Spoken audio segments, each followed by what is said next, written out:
Hello everyone and good morning students. I am Nandini and today I am discussing the subject is pharmacology and your topic and freshly new topic is histamine. So let's start at what is histamine. So आइए अब हम जानते हैं histamine के बारे में। उससे पहले एक हम और चीज़ जान लेते हैं कि हम पढ़ने जा रहे हैं ऑटोक्वाट्स। ऑटोक्वाट्स क्या होते हैं पहले ये जानेंगे, फिर उसी के अंतर्गत हमारे आते हैं हिस्टामिन्स वगैरह, तो हम उनको तो हिस्टामिन जानने से पहले हमारा जानना ज़रूरी है कि ऑटोक्वाट्स क्या होते हैं। तो शॉर्ट में हम समझ लेते हैं कि ऑटोक्वाट्स हमारे बॉडी के वो सब्सटेंस होते हैं जो सेल्फ हीलिंग या ओन पेन रिलीवर होते हैं, मतलब कि ये बॉडी में खुद से ही जनरेट होते हैं, पर्टिकुलर टिश्यू पे जा कर के अपना लोकल इफेक्ट रहते हैं और अपना जो है ये act as a local hormone के तरीके भी काम करते हैं कि ये पर्टिकुलर टारगेट टिश्यू के लिए जाते हैं, वहाँ पे जो भी प्रॉब्लम के लिए या जो भी अपना इफ़ेक्ट इन्हें शो करना है जाएंगे, इफ़ेक्ट शो करेंगे एंड दैट इनका जो टास्क है वो कंप्लीट हो जाता है। तो हमारा एक ग्रीक वर्ड होता है ऑटोस, जिसका मतलब होता है सेल्फ, एंड एकॉस मतलब होता है हीलिंग।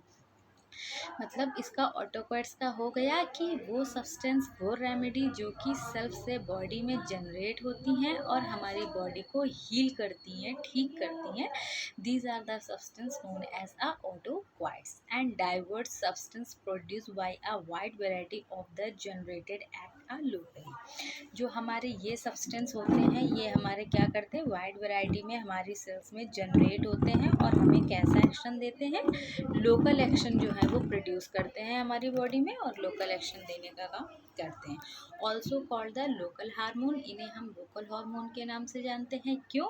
क्योंकि ये particular part of the body या टिश्यू पर जा करके अपना इफेक्ट देते हैं एंड आफ्टर दैट ये अपना इफेक्ट शो करने के बाद अपना रिटर्न हो जाते हैं and the differ from then the number of the physiological and pathological process in also transmitted the neuron system. अब ये क्या करते हैं, जो हमारे ऑटोकाइट्स होते हैं जिन्हें हम लोकल हार्मोन्स के नाम से जानते हैं, ये अपना पैथोलॉजिकल एंड फिजियोलॉजिकल प्रोसेस जो है हमारी बॉडी में शो करते हैं एंड न्यूरो के थ्रू हमारे नर्वस सिस्टम में जा करके इफेक्ट डालते हैं, सर्कुलेट होते हैं, पर्टिकुलर टिश्यू पर पहुंचते हैं, इफेक्ट देते हैं एंड आफ्टर दैट ये हमारे खत्म। अमाइंस ऑटोक्वाइट्स मतलब क्या होता है कि जो हिस्टामाइन है हमारा, इसे हम हिस्टामिन बोले या हिस्टामाइन है, नाम से ही इसके पता चल रहा है कि ये हमारा जो अमाइंस से रिलेटेड है, कि मतलब जैसे हिस्टामिन एंड सेरोटोनिन ये हमारे अमाइंस के ऑटोक्वाइट्स हैं, तो इसे हम हिस्टामाइन या सेरोटोनिन कहते हैं।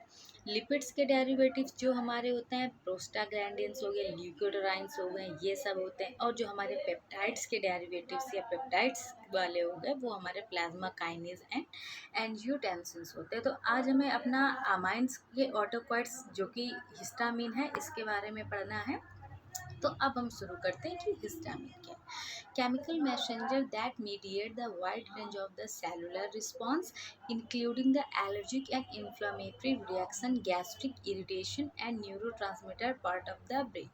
अब ये क्या होते हैं कि हार्मोन तो आपको पता ही है कि एक हमारे केमिकली मैसेंजर होते हैं जो कि हमारी बॉडी में पर्टिकुलर इफेक्ट के लिए ही काम करते हैं। तो उसी तरीके से हिस्टामिन भी हमारे क्या होते हैं कि एक केमिकल मैसेंजर होते हैं जो कि वाइड रेंज में अपना सेलुलर रिस्पॉन्स जो है वो देते हैं। और ये क्या करते हैं कि पर्टिकुलर किसी भी टिश्यू पे या particular part of the body पे कोई भी एलर्जिक रिएक्शन है या फिर कोई इन्फ्लेमेशन हो गया है, इन्फ्लेमेटरी रिएक्शन है या फिर गैस्ट्रिक सिक्रेशन है, तो ये क्या करते हैं कि न्यूरोट्रांसमीटर के थ्रू हमारा जाते हैं और हमारे उस particular part of the body को रिलीव करेंगे एंड आफ्टर दैट ये अपना इफेक्ट जो है वहाँ पे देते हैं, शो करते हैं। Play and the important role in a gastric acid secretion. इसके साथ साथ ही गैस्ट्रिक एसिड के सिक्रेशन में भी हिस्टामिन जो है वो अपना इम्पॉर्टेंट रोल जो है वो प्ले करते हैं। अब इसके बाद हम देखते हैं लोकेशन ऑफ द हिस्टामिन, की हिस्टामिन जो है वो पाया कहाँ जाता है।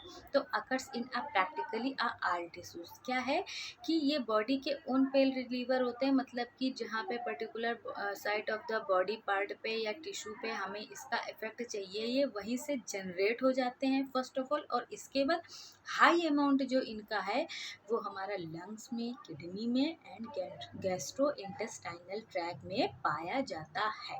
तभी ये जो है अपना मोस्ट इम्पॉर्टेंट रोल जो है जीआईटी के सिक्रेशन में जो है, गैस्ट्रिक एसिड सिक्रेशन में देता है। Found in a high concentration to a mast cells and basophils या फिर बेसोफिल्स में। अब क्या है कि वैसे तो ये होता है कि प्रैक्टिकली चलिए हमारे आल टिश्यूज़ में पाए गए, और जो मेनली होते हैं वो लंग्स में, स्किन में, जीआईटी में पाए जाते हैं। इसके अलावा जो हाई कंसंट्रेशन में, हाई अमाउंट में अगर ये हमारी बॉडी में कहीं पे अगर पाए जाते हैं, तो जो हमारी मास्ट सेल्स होती हैं, मास्ट सेल में इनका लार्ज अमाउंट में प्रोडक्शन होता है, या हाई कंसंट्रेशन में इनका प्रोडक्शंस जो है वो हमारी मास्ट सेल करती हैं। Occurs are a components and the venom and secretion to the injected site. अब जो है ये हमारे वेनम के कंपोनेंट्स के सिक्रीशंस पे भी हमारा इफेक्ट देते हैं।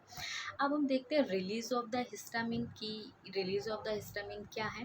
मास्ट cell sensitize by the IgE and antibodies attached to the surface membrane and degranulated expansively when the exposed to appropriate antigen। अब क्या होता है, अब क्या है कि जो भी हमारी मास्ट सेल वो सेंसिटाइज करती हैं एंटीबॉडीज़ को, जो कि हमारी सरफेस में, हमारे सेल मेम्ब्रेन की जो सरफेस में है वो डिग्रेनुलेटेड फॉर्म में हमारे एंटीजन्स जो है वो प्रेजेंट करते हैं। And this type of a release of the energy required, की मतलब ये क्या है कि हमें जितनी अमाउंट या जितना भी हमें एनर्जी की रिक्वायरमेंट है उतना वो रिलीज करते हैं। And degranulated leads to the simultaneously release of the histamine. जो हमारा डीग्रेनुलेशन के प्रोसेस से हमारा जो हिस्टामिन रिलीज होता है, adenosine triphosphate, ATP and other mediators the store together in a granules. अब वो हमारा जो है रिलीज हुआ है जो भी हिस्टामिन, वो ग्रैन्यूल फॉर्म में या ग्रेन्युलेटेड फॉर्म में हमारे मीडिएटर्स हमारे सेल में एज ए स्टोर्ड रहता है। Histamine release by the mechanism and mediated the immediate type. अब हिस्टामिन जो होता है वो हमारा मैकेनिज्म ऑफ एक्शन के थ्रू, हमें अगर उसका इमीडिएट इफ़ेक्ट चाहिए, तो हमारी अगर कोई बॉडी में एलर्जिक रिएक्शन हो गई है या कोई एक्यूट फीवर है, तो उस केसेस में अगर हमें सडनली इसका जो है रिलीज़ चाहिए, तो ये हमारी बॉडी में ऑलरेडी स्टोर्ड होता है और हमें एक इमीडिएट इफ़ेक्ट के लिए ये अपना इफ़ेक्ट शो करता है। अब हम देखते हैं केमिकल्स एंड मैकेनिकल रिलीज हमारे हिस्टामिन के क्या होते हैं। तो chemical and mechanical mast cell injury causes the degranulation and histamine release. Chemical and mechanism जो हमारी मास्ट सेल की इंजरीज होती हैं वो डीग्रेन्युलेशन फॉर्म में हिस्टामिन को रिलीज करती है। Drugs such as morphine and tubocurarine is a displace the histamine from the bound of the within the cell. अब जैसे ड्रग हमारी जैसे मॉर्फिन है, ट्यूबरक्यूरेरिन है, ये क्या डिस्प्लेस कर देती हैं? हिस्टामिन को, और विद इन अ सेल हमारी बाइंड अप कर देती। And this type of a release does not require to the energy. और इस टाइप के रिलीज के लिए हमें किसी भी तरीके की एनर्जी की कोई रिक्वायरमेंट नहीं होती है। It is not associated with the mast cell injury and degranulation. और जो भी हमारी मास्ट सेल में यदि कोई इंजरी हो गई है या फिर हमें डीग्रेनुलेशन का कोई प्रोसेस करना है, तो उसके लिए फर्दर हमें कोई स्पेसिफिक एनर्जी की भी ऐसी रिक्वायरमेंट नहीं होती। The loss of the granules from the mast cell also release the histamine. जो हमारे लॉस ऑफ द ग्रैन्यूल्स, मतलब जो ग्रैन्यूल्स में हमारा हिस्टामिन है, जो हमारी मास्ट सेल है उसके हिस्टामिन के रिलीज के लिए भी वो हमारी जो हमारी मास्ट सेल है बेसिकली वो हमारे हिस्टामिन रिलीज के लिए रिस्पॉन्सिबल होती हैं। अब मैकेनिज्म ऑफ एक्शन के थ्रू जानने से पहले हम ये जान लेते हैं कि जो हमारा हिस्टामिन है उसके टाइप कितने होते हैं। तो टाइप 1 में हमारा H1, टाइप 2 में H2, तो मतलब ये सब हमारे टाइप हैं, और H1, H2, H3 और H4 भी है।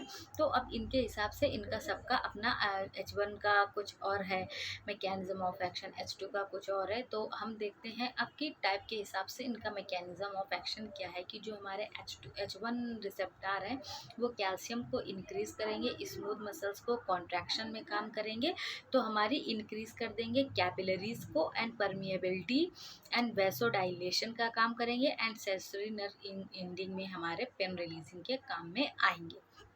जो हमारे H2 एंड रिसेप्टार्स टाइप के हमारे जो हिस्टामिन है वो क्या करेंगे, CAMP के प्रोसेस को इंक्रीज़ कर देंगे, जिससे हमारा गैस्ट्रिक एसिड का सिक्रीशन इंक्रीज़ हो जाएगा।